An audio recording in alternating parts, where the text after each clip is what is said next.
Yuji vs Maki is a topic naturally emerging from the similarities between both characters' fighting styles in comparison to their Jujutsu Sorcerer peers. Given how neither were born with a curse technique, instead of utilizing flashy attacks to outmaneuver their opponents or easily exorcise cursed spirits, the two instead employed the left-right goodnight philosophy, and are known as fighters who more so rely on their physical or hand-to-hand capabilities. The two share a similar aura as well, considering that Choso remarks that after Shibuya, Yuji has become a demon god, and likewise, since she has discarded her cursed energy in its entirety, Maki has truly become a monster. All that aside though, these two are also just great characters that I really enjoy in Jujutsu Kaisen, and I've been waiting to talk about Yuji in particular for a while now. I try to keep in mind that Jujutsu Kaisen is still ongoing, and something I say here could be disproven or contradicted by new chapters or supplementary material such as databooks or popularity polls in the future. But also keep in mind that this video will contain heavy manga spoilers covering information from up to chapter 261. If you are not caught up, you've been warned.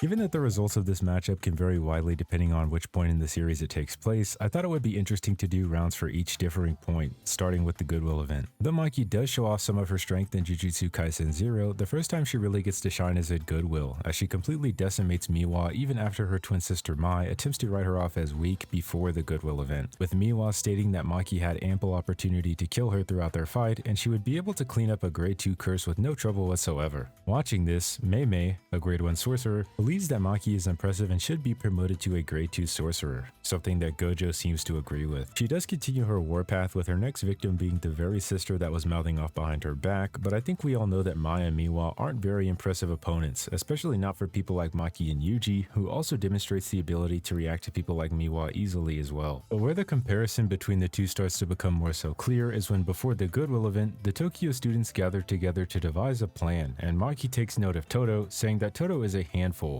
Worst case scenario, even our combined strength might not be enough to take him down, remarking that it would be better for someone to instead stall Todo to buy time rather than try to beat him. From this, I think it's fair to infer that Maki believes she is weaker than Todo, or at least can't see any way that she could defeat him herself. This becomes somewhat of a problem when looking at Yuji's performance against the same Todo after he volunteers to stall him. Todo says that he plans to go all out on Yuji, yet is still thoroughly impressed with and pleased by his speed, durability, and strength despite his small stature paired with his minuscule amounts of cursed energy, even affirming that Yuji is indeed stronger than himself and that Yuji is someone who once again managed to get rid of his boredom. This is just the beginning for Yuji, however, as he and Todo have somewhat of a training arc throughout the Goodwill Event, where Todo is teaching Yuji how to properly utilize and flow his cursed energy to make his physical strikes more effective. This training is then interrupted by Disaster Curse Hanami, who Yuji puts in quite a bit of work against, and who states that individually, both Todo and Yuji have enough power to hurt them. The issue begins to arise when looking at how Maki and Megumi are dealt with fairly quickly by Hanami, who, even though they complement the duo, say they'll have to try harder for Yuji and Todo following, but also directly states that Yuji is faster than Maki. Yuji being stronger than a Todo who Maki thinks she can't beat, and comparing to Hanami who believes that he is faster than Maki, means that this round for the Goodwill Event more than likely goes to Yuji. The Shibuya incident arc doesn't take place that much longer after the Goodwill Event, but Yuji still manages to find a way to grow quite a bit. It's stated that not only is he now around the level of Nanami and pure striking strength alone, but he's also beginning to leave Todo in the dust. Yuji has climbed the ranks of the disaster curses as well, considering that he's grown from the level of arguably the weakest among them with Hanami, then going on to do battle with Mahito once again. Weekly chapter extras state that their powers are evenly matched, and this is fairly easy to see as the fight goes on. Throughout his fight with him, Yuji repeatedly demonstrates the capacity to both react to and tag Mahito, who says that not only will he have to focus on reinforcing his durability as he fights Yuji, but that he will be going all out on him as well. While volume extras do declare that if Yuji didn't land the final Black Flash on Mahito, he would have torn him to shreds, this is likely in reference to the fact that Yuji is growing weakened or fatigued as the battle continues. Meanwhile, Mahito's durability has drastically increased once achieving his ISB or true form by upwards of 200% using Mahito's own estimates. This means that it only becomes more difficult for Yuji to damage Mahito while his own durability remains the same. Regardless, this fight is undoubtedly impressive for Yuji's growth at this point of the story when considering how Mahito compares to his cursed peers, being propped up as the leader of their group due to his strength, and yet despite this, still having more and more room to grow even stronger if his time wasn't cut short and he wasn't absorbed by Kenjaku. Similarly to Goodwill, this round is looking to be more so in Yuji's favor, considering Maki's lackluster showings against Dagon, another disaster curse who proclaims that she is the weakest among the group including herself, Naruto, and Nanami, who Yuji once again compares to in striking strength. Given that Dagon is a level below Jogo and Mahito by extension, it's fairly easy to see that this round also doesn't look so good for Maki either, especially when you consider that we have no way of knowing if she got any stronger since the Goodwill event, meaning that she may still barely be on the level of someone like Hanami. Yuji's growth by comparison has been something pretty absurd to watch within the early stages of the story, as he went from possessing negligible amounts of cursed energy and being unable to properly harness what little he had, to then beginning to leave behind grade 1 sorcerers like Todo or Nanami and decimate special grade curses, arguably starting to peer into the rank of special grade himself. This round goes to Yuji.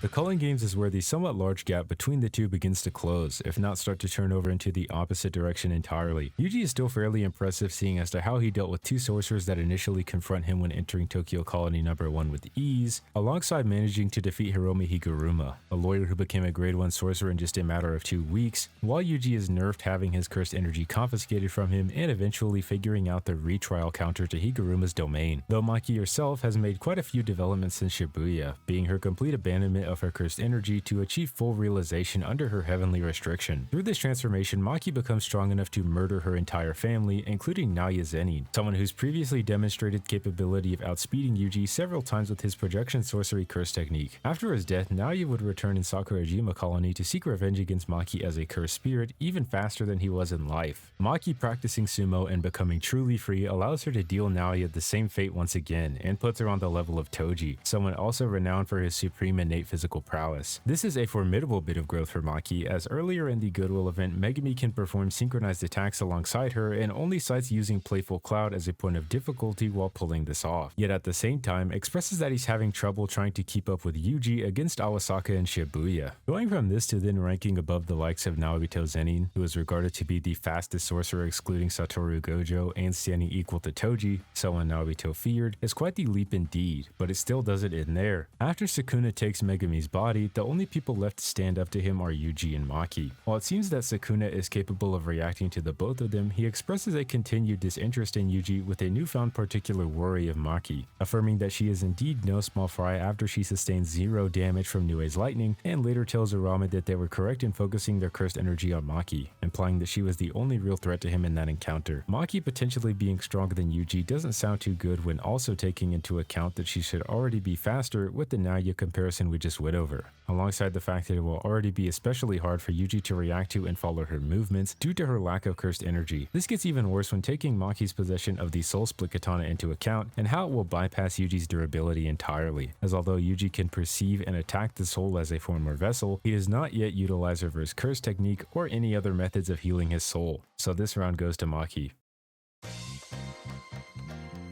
While Maki doesn't change much before Shinjuku Showdown, if at all, considering she had already become fully realized in the Culling Games, Yuji has undergone quite a bit of development over the course of the time skip before Jujutsu High's forces face off against Kenjaku and Sukuna. Not only has he been able to attain the highly demanding reverse curse technique in just a single month, but has also gained blood manipulation after absorbing the other death paintings with Kamo as his teacher to guide him through the use of the technique. Sukuna does affirm that he's still bored with Yuji, but this is presumably because he can't immediately tell the difference, aside from his improved cursed energy reinforcement, as once he witnesses Yuji demonstrate his newly acquired RCT, his attitude changes and he now desires to completely crush Yuji and his indomitable will, just as he done with those of his era. If we're talking about the Yuji that attacks Sukuna with Higuruma and Yuta, I think Maki should more than likely still take it if they fought at that point. While Yuji has undoubtedly gotten stronger, he performs against Sukuna about as well as Yuta does while they are within his domain, and while the duo with the assistance of Rika did in fact perform formidably, it's made pretty apparent through both narrator statements as well as his own feverish expressions that Sukuna was more so looking forward to facing Maki once again than he was with either Yuta, Higuruma, or Kashimo, admitting that he feels as if Maki is the first one to make him feel as if he has anything to prove, that being the idea that Jujutsu Sorcery can overcome and triumph against the physical might of heavenly restriction and the discarding of cursed energy. But then Yuji seems to go through an excitingly drastic change after hitting a black flash on Sukuna, where the narrator then states that he has awakened amidst the dark sparks. This has great implications depending on how you choose to interpret what Yuji's potential is based on context we've previously been provided with in the series. Shortly after this first black flash, we get a flashback, say that 5 times fast, to Arame discussing how they feel something very reminiscent of Sukuna within Yuji, and Sukuna affirms that this is likely due to Kenjaku mating with the soul of Sukuna's twin in order to strengthen Yuji's potential as a vessel for Sukuna and his fingers, alongside birthing him to participate in the Culling Games, which leads Arame to question if Yuji may have potential equal to that of Sukuna himself. While some may find this outlandish, it's later even further elaborated on when we learn that Sukuna, using high-level jujutsu during his time possessing Yuji, inadvertently engraved these skills onto Yuji himself. This is something the series has been building towards for quite some time, as Gojo believed all the way back in chapter 11 that alongside characters like Yuta and Hikari, Yuji too has the potential to one day be just as good as himself, affirming a little bit later that one day Yuji's body will learn Sukuna's curse technique as well, which it indeed does, as we see Yuji has access to Malevolent Shrine after his awakening. While I don't feel entirely comfortable saying that Yuji is now on Sukuna's level, he consistently demonstrated the ability to both tag and damage Sukuna, but can withstand his attacks in a manner that shocks him as well. A weekly comment at the end of chapter 257 also seems to address Yuji directly by telling him to not just rival the king, but to surpass him, meaning that Yuji is likely something of a rival to this Sukuna at this point in time. During his fight with Maki, Sukuna is still implied to only be toying with the last remaining defenders of Jujutsu High, and Arame states that he has yet to go all out against those he's faced, but I believe this starts to change once Yuji awakens, as Sukuna decides to utilize not only his domain against Yuji, but also Furnace, described to be his ultimate move, meaning that he is more than likely now taking this awakened Yuji seriously in comparison to Maki or the others. Yuji being a rival to this Sukuna potentially leads into the conclusion that he's far beyond characters at the level of Maki currently, and while I'm still hesitant to outright assert that Yuji is now as strong as Sukuna, I believe that the story is certainly attempting to make its way into that direction now. Looking at how the two match up against each other, Maki doesn't really have any win cons, as she arguably performs worse against Sukuna than Yuji does, and therefore no longer has the advantage in stats that she possessed prior. Yuji can not only utilize reverse curse technique to heal standard wounds dealt over the course of battle, but any wounds that may be given to him by the soul split katana as well, considering that he is aware of the soul from his time as a vessel. I can see arguments for either, but currently in Shinjuku Showdown, I'm more so leaning towards Yuji.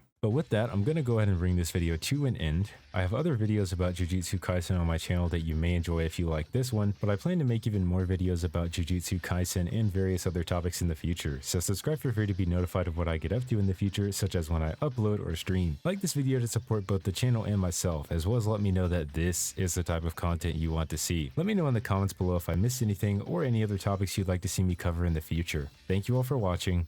and have a blessed day.